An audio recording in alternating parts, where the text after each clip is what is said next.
அன்பார்ந்த நம்முடைய பத்திரிகை நண்பர்களுக்கு, என்னோடு இங்கு இருக்கக்கூடிய பாரதிய ஜனதா கட்சியினுடைய மூத்த தலைவர்கள் எல்லோரும் இருக்கின்றார்கள், அன்பு தொண்டர்கள் இருக்கின்றார்கள். எல்லோருக்கும் என்னுடைய வணக்கத்தை முதலில் தெரிவித்துக் கொள்கின்றேன். 3 மாத காலம் எனக்கு வெளியே சென்று படிப்பதற்கு ஒரு வாய்ப்பு, ஒரு அரிய வாய்ப்பு, நல்ல ஒரு வாய்ப்பு. கட்சியும் கூட பெரிய மனதோடு அனுமதி கொடுத்து இந்த 3 மாத காலத்திற்கு தமிழகத்தில் பாரதிய ஜனதா கட்சி வழிநடத்துவதற்கு அண்ணன் ஹெச் ராஜா அவர்கள், மூத்த தலைவர், அவருடைய தலைமையிலே ஒரு ஒருங்கிணைப்பு குழுவை உருவாக்கி மிக சிறப்பாக வெற்றிகரமாக இந்த 3 மாத காலத்தில் பாரதிய ஜனதா கட்சியினுடைய உறுப்பினர் சேர்க்கை முகாம் அதெல்லாம் முடிந்த பிறகு இப்பொழுது கட்சியில் எப்பொழுதும் 3 ஆண்டுகளுக்கு ஒரு முறை பாரம்பரியமாக கிளை தலைவரிலிருந்து மாநில தலைவர் வரை நடத்தப்படக்கூடிய தேர்தலுக்கு நம்முடைய கட்சி ஆயத்தமாய் கொண்டிருக்கிறது. கடுமையாக பாடுபட்ட நம்முடைய பாரதிய ஜனதா கட்சியினுடைய எல்லா தொண்டர்களுக்கும் தலைவர்களுக்கும், மிக முக்கியமாக அண்ணன் ஹெச் ராஜா அவர்களுக்கும் இந்த நேரத்தில் நெஞ்சார்ந்த நன்றிகளை தெரிவிப்பதற்கு நான் கடமைப்பட்டிருக்கின்றேன். அதே நேரத்தில் நம்முடைய பத்திரிகை நண்பர்கள் எல்லோரும் கூட மிக பொறுமையாக, நேற்று இன்று புயல் காரணமாக விமானம் தாமதமாக இன்னைக்கு வந்திருக்குங்க, நேற்று வர வேண்டியது, மிக பொறுமையாக பத்திரிகை நண்பர்களும் காத்துக் கொண்டிருக்கின்றீர்கள். உங்களுக்கும் என்னுடைய மகிழ்ச்சியும் வாழ்த்துக்களையும் தெரிவித்துக் கொள்கின்றேன். அதே நேரத்தில் உங்களுக்கு கேள்விகள் இருக்கும், கேளுங்கன்னா ஒருத்தர நான் பதில் சொல்றேன்.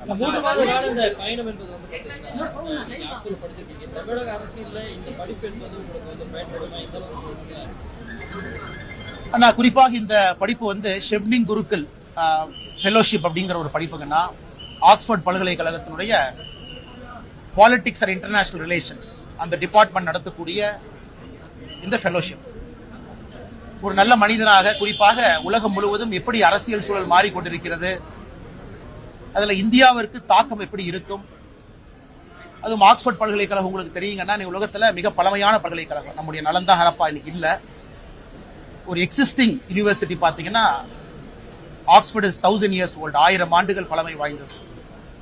அங்க போய் படிக்கும்பொழுது ஒரு பெரிய ஒரு உலகத்தை பார்ப்பதற்கு ஒரு வாய்ப்பு. நிறைய நோபல் பிரைஸ் ஜெயிச்சவங்க பாடம் எடுத்திருக்கிறாங்க, பிரிட்டிஷ் பிரைம் மினிஸ்டர்ஸ், முன்னாள் பிரதமர்கள் பாடம் எடுத்திருக்கிறாங்க, பெரிய பெரிய ஆளுமைகள் எல்லாம் ஆக்ஸ்போர்ட் பல்கலைக்கழகத்தில் அவர்கள் துறையில சாதனை எல்லாம் முடிந்த பிறகு பேராசிரியர்களாக பணிபுரிகிறாங்க. எல்லோரையும் பார்ப்பதற்கு ஒரு பெரிய வாய்ப்பு. அதே நேரத்தில் குறிப்பாக நம்முடைய இந்தியாவின் மீது எந்த அளவுக்கு மேற்கத்திய நாடுகள், அது யுனைடெட் கிங்டமாக இருக்கட்டும், அமெரிக்காவாக இருக்கட்டும், வளர்ந்த நாடுகளாக இருக்கட்டும், எந்த அளவுக்கு இந்தியாவின் மீது ஒரு பெரிய ஒரு மரியாதை வைத்திருக்கின்றார்கள் என்பதையும் கண்கூடாக பார்க்க முடிந்தது. இன்னைக்கு இந்தியாவுடைய நிறைய மாடல் ஆக்ஸ்போர்ட் பல்கலைக்கழகத்தில் ஒரு கேஸ் ஸ்டடி எடுத்திருக்கிறாங்க, அதை பத்தி படிக்கிறாங்க. அதையெல்லாம் கூட கொஞ்சம் தூரத்துல இருந்து பார்ப்பதற்கு, அதே நேரத்தில் ஒரு அரசியல் இருக்கும் பொழுது அவ்வப்போது நம்மை நாம ஷேப் பண்ணிக்கணுங்கண்ணா. அதுபோல இந்த 40 ஆண்டு காலம் வாழ்ந்திருக்கின்றேன். இந்த 3 மாத காலம் என்பது என்ன ஷேப் பண்றதுக்கு ஒரு வாய்ப்பு. நம்முடைய குறை நிறைகளை இன்னும் கொஞ்சம் பெட்டரா பண்றதுக்கு, நம்முடைய பாலிடிக்ஸ் இன்னும் கொஞ்சம் நல்லா பண்றதுக்கு, நம்ம இருக்கக்கூடிய சிறு குறைகள் இருந்தால் அதெல்லாம் சரி பண்றதுக்கு ஒரு வாய்ப்பு, நம்மை உள்ள பார்ப்பதற்கு ஒரு வாய்ப்பு.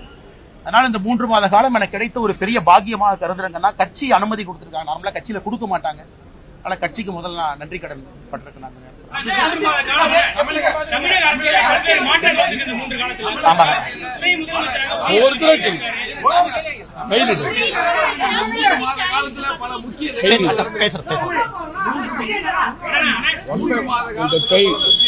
தமிழக அரசியல் நடந்திருக்கு. குறிப்பா துணை முதலமைச்சரா உதயநிதி ஸ்டாலின் பொறுப்பேற்றிருக்கார்.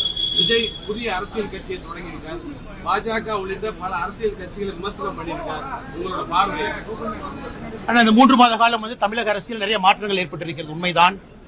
ஒரு பெரிய நடிகர் தன்னுடைய உச்சத்தில் இருக்கக்கூடிய இடத்திலிருந்து அரசியலுக்குள்ள கால் பதிக்க வேண்டும் என்று நடிகர் விஜய் அவங்க வந்திருக்கிறாங்க.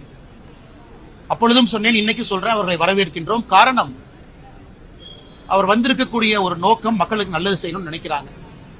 அதே நேரத்தில் நிறைய விஷயங்கள் எடுத்து பேசி இருக்கிறாங்க. வருகின்ற காலத்துல எப்பொழுதெல்லாம் அதை பற்றி பேச முடியுமோ, பேச வேண்டுமோ, நாங்க பேசுறோங்கண்ணா. அந்த முதல் மாநாட்டில் நிறைய விஷயங்களை வச்சிருக்கிறாங்க. அதுக்கு பாரதிய ஜனதா கட்சியினுடைய தலைவர்கள் எல்லோரும் கூட எதற்கெல்லாம் பதில் சொல்ல வேண்டுமோ பதில் சொல்லி இருக்கிறாங்க. அக்டோபர் 28ஆம் தேதிக்கு பிறகு இன்னைக்கு நடிகர் விஜய் அவர்கள் மறுபடியும் 2-3 நிகழ்ச்சியில பங்கேற்றிருக்கிறாங்க.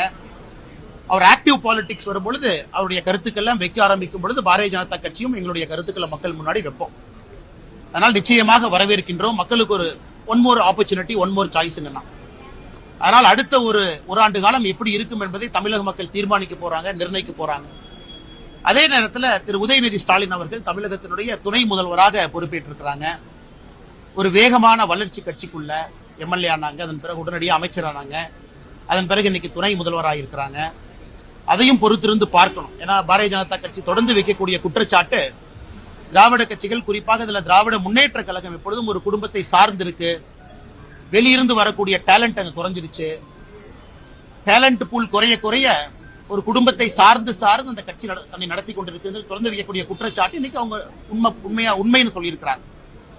அதே போல உதயநிதி ஸ்டாலின் அவருடைய செயல்பாடு வருகின்ற காலத்தில் துணை முதல்வராக எங்கே அவரை விமர்சிக்க வேண்டுமோ நிச்சயமாக விமர்சிப்போம், நன்றாக செயல்பட்டால் நிச்சயமாக பாராட்டுவோம். அதே நேரத்தில் மூன்றாவது இன்னொன்னு பாத்தீங்கன்னா, பாரதிய ஜனதா கட்சி அகில இந்திய அளவில் ஹரியானால ஒரு பெரிய வெற்றியை பெற்றிருக்கிறது, மகாராஷ்டிரால ஒரு சரித்திரம் காணாத ஒரு வெற்றியை பெற்றிருக்கிறது. அதுவும் கூட ஒரு நார்த் ஸ்டேட், ஒரு சவுத் ஸ்டேட், இரண்டும் ஒரு மிக முக்கியமான ஒரு விஷயம். அதுவும் லோக்சபா தேர்தலில் மகாராஷ்டிராவில் நாம் வாங்கியிருக்கக்கூடிய எம்பிக்களை பார்த்தீங்க, இன்னைக்கு அசம்பிளியில நீங்க பார்த்திருக்கிறீங்க, அது அப்படியே மாறி களம் மாறி இருக்கிறது. ஹரியானாவில் நாம் வாங்கியிருக்கக்கூடிய எம்பியை பார்த்தீங்க, இன்னைக்கு லோக்சபா பார்த்தீங்க, இன்னைக்கு அசம்பிளி பார்க்குறீங்க. இதெல்லாம் கூட இந்திய அளவில் பாரதிய ஜனதா கட்சி இன்னும் வலிமையாக எல்லா மாநிலத்திலும் கூட முதன்மை கட்சியாக இருக்கிறது என்பதை மறுபடியும் ஊர்ஜிதம் செய்திருக்கின்றோம். அதே நேரத்தில் ஒரு பெரிய ஒரு 3 மாத காலமாக இந்தியா முழுவதும் கோடிக்கணக்கான தொண்டர்கள் பாரதிய ஜனதா கட்சியில் தன்னை உறுப்பினராக இணைத்திருக்கின்றார்கள். தமிழகத்திலும் பெரிய எண்ணிக்கையில் இணைஞ்சிருக்கிறாங்க. இப்ப அமைப்பு தேர்தல் ஆரம்பமாயிருக்கிறது. இந்தியாவில் இன்னைக்கு ஜனநாயக கட்சியாக இருக்கக்கூடிய ஒரே கட்சி பாரதிய ஜனதா கட்சி. உறுப்பினர்கள் இணைந்த பிறகு ஒரு கட்டத்திலும் தேர்தல் நடத்தி கிளை தலைவரிலிருந்து மாநில தலைவர் வரை தொண்டர்களால் தேர்ந்தெடுக்கப்பட்டு அதன் பிறகு தேசிய தலைவர் தேர்ந்தெடுக்கப்படுறாங்க. இதெல்லாம் பாரதிய ஜனதா கட்சி எல்லா அரசியல் கட்சிகளுக்கு முன்பு ஒரு பாடத்தை சொல்லி இருக்கின்றோம், சொல்லிக் கொண்டிருக்கின்றோம். ஒரு உண்மையான ஜனநாயக கட்சி. இதெல்லாம் அந்த 3 மாத காலத்துல மக்கள் முன்னாடி இருக்குன்னா கேளுங்கண்ணா. சார், விஜயனுடைய அந்த அரசியல் வருகை என்பது பாஜகவுடைய அந்த அரசியல் வியூகத்துக்கு பாதிப்பு, ஓட்டு வங்கியை பாதிப்பு. ஆனா நான் ஏற்கனவே சொன்னது போன அரசியல்ல வெளியே யார் என்ன நினைக்கிறாங்க, எப்படி வர்றாங்க, என்ன பேசுறாங்க, அது உங்க கண்ட்ரோல் இல்லைங்கண்ணா. விஜய் அவர்களை பொறுத்தவரை தமிழகத்துல இன்னைக்கு திராவிட கட்சிகள் பேசக்கூடிய அதே சித்தாந்தத்தை தான் விஜய் அவங்க பேசுறாங்க. புதிதாக எதுவும் இல்லை. நாங்கள் எங்கள் இடத்துல பத்திரமா நிக்கிறோம். எங்களுடைய பாதங்கள் வலிமையாக தாங்கி நிற்குது. ஆனா விஜய் அவர்களுடைய பேச்சு, அவருடைய கொள்கை கிட்டத்தட்ட திராவிட கட்சிகளுடைய கொள்கையோடு தான் ஒத்து போறாங்க. அவர் பேசுகின்ற பேச்சு எல்லாம். அதனால இது யாருக்கு பாதிப்பு ஏற்படும் என்பதை பொதுமக்கள் எல்லோரும் கூட கணிச்சுட்டாங்க. எங்களை பொறுத்தவரை ஒரு புதியாக வரக்கூடிய நபர்களை பார்த்து எப்பொழுதும் பாரதிய ஜனதா கட்சி பயப்பட போவது கிடையாது. காரணம், வரவேற்கும் பொழுது ஒரு புதிய ஒரு வாய்ப்பு எல்லோருக்கும் கிடைக்கும் என்று நம்புகின்றோம். நான் ஏற்கனவே சொன்னது போல ஒரு பெரிய ஆக்டருங்க. குறிப்பாக பெண்கள், குழந்தைகள், வயதானவர்கள் வரைக்கும் எல்லார் இல்லத்திலையும் நடிகர் விஜய் அவர்கள் பெரிய ஒரு இடத்தை பிடிச்சிருக்கிறாங்க. அதை மறுக்க முடியாது. இந்திய அளவுல ஒரு படத்துக்கு அதிகமான வசூல் பெறக்கூடிய நடிகராகவும் விஜய் அவங்க இருக்கிறாங்க. அதுவும் உண்மைதான், அதுவும் நம்ம பொய்ன்னு சொல்ல முடியாது. மூன்றாவது, படிப்படியாக 25 ஆண்டு காலமாக தன்னை வளர்த்தி கொண்டு வந்திருக்கின்றார்கள். அதுவும் உண்மைதான். ஆனா அரசியல் களம் வேறுங்கண்ணா, தினம் இருக்கணும். அக்டோபர் 28க்கு பிறகு விஜய் அவர்கள் எத்தனை முறை வெளியே வந்திருக்கிறாங்க நீங்களே சொல்லுங்கண்ணா. அரசியல் 365 நாட்கள் இருக்கணும், கீழே இருக்கணும். வெற்றி தோல்வி சாதாரணமாக வந்து கொண்டே இருக்கும். அதனால் இதற்கு விஜய் எப்படி தன்னை ரெடி பண்ணிக்கிட்டு இதுல ஜெயிப்பார் அப்படிங்கிறது அவருக்கு தாங்க நீங்க கேட்கணும். ஆனா எங்களை பொறுத்தவரை எங்களுக்கு யாரின் மீதும் பயம் இல்லை. ஏன்னா இன்னைக்கு திராவிட கட்சிகள் 3ஆக பிரிந்திருப்பதாக நான் பார்க்கின்றேன். தமிழகத்தை பொறுத்தவரை திராவிட கட்சிகளுக்கு இருக்கக்கூடிய ஓட்டு என்பது 3ஆக இன்னைக்கு பிரிஞ்சிருக்கு. பாரதிய ஜனதா கட்சியினுடைய தேசிய வாக்கு என்பது இன்னைக்கு அதிகமாயிட்டு போகுது. அதனால் விஜய் அவர்களை நிச்சயமாக நாங்கள் வரவேற்கின்றோம். ஏன்னா புதியவர்களை நம்ம யாரும் தடுக்க கூடாதுங்கண்ணா. கொள்கை நிறைய விஷயங்கள் சொல்லுவாங்க, சில இடத்துல நிச்சயமா பாரதிய ஜனதா கட்சி எதிர்த்து பேசுவாங்க. அது அரசியல் என்பது நடக்கத்தான் செய்யுங்கண்ணா. அப்பொழுது நாங்கள் காரணம் சொல்ற இடத்துல நாங்க சொல்றோம். விஜய் அவர்களை கேள்வி கேட்கின்ற இடத்தில் நாங்க கேள்விகள் கேட்கிறோம். அமைச்சர் செந்தில் பாலாஜி கோவைக்கு திரும்ப அமைச்சராக பொறுப்பு செயல்பாடுகள் இருக்காங்க. நீங்க அவரோட பங்களிப்பு எப்படி பாக்குறீங்க? அரசியல் ஏன்னா இது ஒரு இந்திய அரசியல் இன்னைக்கு 2 கட்சிகள் தான் ஒரு வித்தியாசமான பாதையில பயணிக்கிறாங்க. ஒன்று ஆம் ஆத்மி கட்சி, இன்னொன்று திராவிட முன்னேற்ற கழகம். அதாவது ஒரு குற்றச்சாட்டு ஊர்ஜிதமான பிறகு, அவங்களுடைய bail petition multiple time reject ஆன பிறகு, அவங்க இன்னைக்கு வெளியே வந்திருப்பது கிட்டத்தட்ட சார்ஜ் ஷீட் போட்டாங்க, அதற்கு மேல என்கொயரி பண்றதுக்கு ஒண்ணு இல்லை என்பதற்காக நீதிமன்றம் பெயில் கொடுத்திருக்கிறாங்க. ஆனா ஒரு நிரபராதியை கொண்டாடுவது போல நம்முடைய முதலமைச்சர் மு.க. ஸ்டாலின் அவர்கள் செந்தில் பாலாஜி அவர்களை கொண்டாடிட்டு இருக்கிறாங்க. இது ஆச்சரியம். இதேதான் ஆம் ஆத்மி கட்சியில் நடக்குது. இன்னைக்கு ஆம் ஆத்மி கட்சியினோட நிலைமையை நினைச்சு பாருங்க. அதனால் இது புதிது கிடையாது. ஊழலோடு மலிந்திருக்கக்கூடிய திராவிட முன்னேற்ற கழகம் இன்னைக்கு பெயில்ல வெளியே வந்திருக்கக்கூடிய ஒரு மனிதரை ஒரு காந்தியவதியாக கொண்டாடுவது புதிது கிடையாது. தமிழகத்திற்கு மக்கள் பார்த்துக்கிட்டு இருக்காங்கன்னா மக்கள் இதை நல்லா உன்னிப்பா பாக்குறாங்க. கிட்டத்தட்ட இந்த புதிய அமைச்சர்களுடைய அந்த பதவியேற்பு என்பது அவர்களுக்காகவே நிறுத்தி வைக்கப்பட்டதை போல முதலமைச்சர் இத்தனை நாளா காத்துக்கிட்டு இருந்தார். அதனால் இதை பற்றி நான் அதிகமாக பேசுவதை விட தமிழக மக்கள் அதெல்லாம் பாக்குறாங்க. வருகின்ற காலத்துல அவங்க பதிலடி கொடுப்பாங்க. பாஜகவோட கூட்டணின்னு ஒரு கருத்து முன்வைக்கப்படுது. காவி உடை அணிந்து அட்டைப்படலாம் பத்திரிகைகள் ஆனா அண்ணன் சீமான் அவர்களுடைய பாதை தனி, எங்களுடைய பாதை தனிங்கன்னா வேறு பாதையில் இருக்கும். ஒரு நல்ல நண்பராக இருக்கின்றார். அதே நேரத்தில் பாரதிய ஜனதா கட்சியை காரசாரமா விமர்சிக்கிறார் பல இடத்துல. அவர் ஒரு புதிய பாதையில பயணிக்கணும்னு நினைக்கிறாரு, பயணிச்சுக்கிட்டு இருக்காருங்கன்னா. அதனால் பாரதிய ஜனதா கட்சியினுடைய பாதையும் அவர் பாதையும் கண்டிப்பாக வேறு பாதைகள். அதனால் அவருடைய பாதையில் அவர் போகட்டும், எங்க பாதையில் நாங்க போறோம். இன்னைக்கு தமிழக மக்களுக்கு நிறைய வாய்ப்பு கிடைச்சிருக்கு. மக்கள் எல்லாத்தையும் பார்த்து முடிவெடுப்பாங்க. 2026 மிக முக்கிய சரித்திர தேர்தலாக தமிழகத்தில் அமைய போகுது. காரணம், அண்ணன் சீமான் இருக்கிறாங்க, அண்ணன் விஜய் அவங்க இருக்கிறாங்க, பாரதிய ஜனதா கட்சி இருக்கு. இதற்கு முன்பு இருக்கக்கூடிய திராவிட கட்சிகள் ஆளுமையாக இருந்தவர்கள், ஆளுங்கட்சியாக இருக்கிறவங்க, எதிர்கட்சியாக இருக்கிறவங்க இருக்கிறாங்க. எங்களோடு கூட்டணியில் இருக்கக்கூடிய பெரிய கட்சிகள், பாட்டாளி மக்கள் கட்சியிலிருந்து அண்ணன் டிடிவி தினகரன்ல இருந்து எல்லோரும் எங்களோடு இருக்கிறாங்க.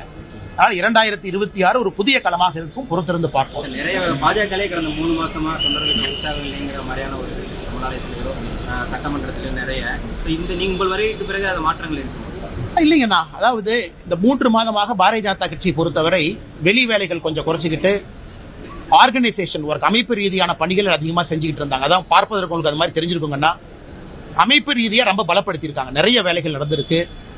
குறிப்பாக நம்முடைய மூத்த தலைவர்கள் எல்லோரும் முன்னின்று அமைப்பு ரீதியாக புதிய தொண்டர்கள் உற்சாகத்தோடு வரவேற்றிருக்காங்க.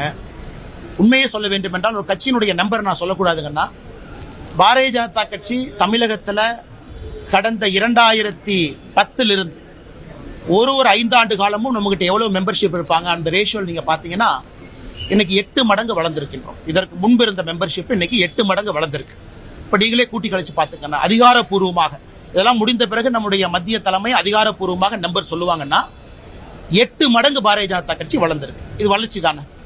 அதெல்லாம் இந்த 3 மாத காலமாக எல்லாத்தையும் சேர்த்திருக்கிறாங்க. ஆமாம், நான் கிளம்பி போறதுக்கு முன்னாடியே நம்முடைய தலைவர்கள் எல்லோரும் இணைந்து 1 கோடி என்கின்ற ஒரு பெரிய டார்கெட்டை வச்சோம். 1 கோடி தெரியும் எங்களுக்கு.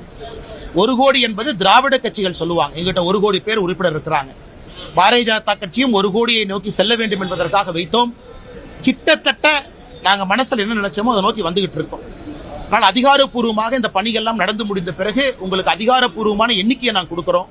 ஏன்னா பாரதிய ஜனதா கட்சி மற்ற கட்சி மாதிரி வெறும் நம்பர் மட்டும் சொல்ற கட்சி இல்லைங்கண்ணா. ப்ராப்பரா ஆர்கனைஸ்டா ஒரு மாவட்டத்திற்கு எவ்வளவு பேர், மிஸ்டுகால் எவ்வளவு பேர் வந்தாங்க, எத்தனை பேர் வெரிஃபைன்னு சொல்லுவோம். மிகப்பெரிய ஒரு அசுர வளர்ச்சியை பாரதிய ஜனதா கட்சி தமிழகத்தில் பார்த்துருக்கு. நம்முடைய தலைவர்களுடைய உழைப்பு. அதனால் நிறைய அமைப்பு வேலைகள் நடந்திருக்கு. பெரிய ஒரு மகிழ்ச்சி, மிகுந்த சந்தோஷம். இது ரொம்ப ஒரு துக்ககரமான விஷயங்கன்னா, இன்னைக்கு புயலினுடைய பாதையில சென்னை தொடர்ந்து வர ஆரம்பித்திருக்கிறது. ஒன்னு குளோபல் வார்மிங், நிறைய உற்பத்தி ஆகக்கூடிய புயல் இன்னைக்கு சென்னை டெல்டா பகுதி, இந்த பகுதியிலிருந்து கடந்து ஆந்திராக்குள்ள போயிட்டு இருக்கு. இது தொடர்ச்சியாக ஆண்டுக்கு 2 முறை பார்க்க ஆரம்பிக்கின்றோம். இன்னொரு பக்கம் பாத்தீங்கன்னா நம்முடைய தட்பவெட்ப நிலை ரொம்ப அதிகமாயிருக்கு. அதனால் முதலமைச்சர் அவர்கள் மிக முக்கியமாக செய்ய வேண்டியது, இன்னைக்கு சென்னையினுடைய தன்மை மாறிவிட்டது. நான் இந்த நேரத்தில் அரசியல் பேசுவதை விட ஒரு ஆக்கப்பூர்வமான ஒரு விஷயத்தை பாரதிய ஜனதா கட்சியாக சொல்ல வேண்டும் என்று நினைக்கின்றேன். முதலமைச்சர் அவர்கள் உடனடியாக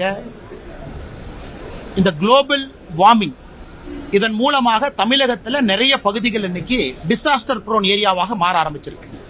டெல்டா பகுதி இன்னைக்கும் பாத்தீங்கன்னா ஆயிரக்கணக்கான ஏக்கர் நிலத்துல வெள்ள பாதிப்பு, பயிர் சேதம். சென்னையை பொறுத்தவரை மின்சாரம் தாக்கி இறந்திருக்கிறாங்க, வீடுகள் சேதம் அடைஞ்சிருக்கு. 2-3 நாட்கள் நம்முடைய இயல்பு வாழ்க்கை பாதிக்கப்பட்டிருக்கு. ஒரு நாள் நீங்க ஏர்போர்ட்டை க்ளோஸ் பண்ணீங்கன்னா எவ்வளவு ப்ரொடக்டிவிட்டி லாஸ் பாருங்க. ஒரு நாள் நீங்க ரயில்வே ஸ்டேஷன் எடுத்தனா எவ்வளவு ப்ரொடக்டிவிட்டி லாஸ் பாருங்க. மக்கள் வேலை செய்யணும், அவ்வளவு லாஸுங்க. இதனாலேயே தமிழகத்திற்கு வரக்கூடிய நிறைய FDI ஹைதராபாத் நோக்கி போகுது. அங்க புயல் தாக்குதல் இல்ல, எதுவுமே இல்லை அப்படின்னு. அதனால் முதலமைச்சர் அவர்கள் உடனடியாக ஒரு உயர்மட்ட சயின்டிபிக் குழு அதை போட்டுங்கன்னா பிரிப்பரேஷன் ஆரம்பிக்கும். அடுத்தது போல் நடக்கும், அது தடுக்க முடியாதுங்கன்னா. அதற்கு சென்னை தன்னை எப்படி தயார்படுத்திக் கொள்ள வேண்டும் என்பது இன்னைக்கு காலத்தினுடைய கட்டாயம். இதை முதலமைச்சர் செய்யணும். அதனாலதான் கடந்த முறை புயல் வந்த பொழுது நம்முடைய பிரதமர் அவர்கள் 550 கோடி ரூபாய் பேசின் ரிசர்வ் மேனேஜ்மெண்ட்டுக்கு ஒதுக்கினாங்க. இதெல்லாம் ஆக்கப்பூர்வமான ஒரு விஷயங்க. நான் புயல் வந்த பிறகு வேலை செய்வது வேறு. இன்னைக்கு சென்னை தன்னுடைய பழைய தன்மையை இழந்து புயல் பாதையிலே மாட்டக்கூடிய ஒரு பெரிய ஒரு நகரமாக மாறி இருக்கின்றோம். இதை முதலமைச்சர் அவர்கள் கண்காணிப்பாங்க, பார்ப்பாங்கன்னு நாங்க நம்புறோம். நன்றிங்கண்ணா.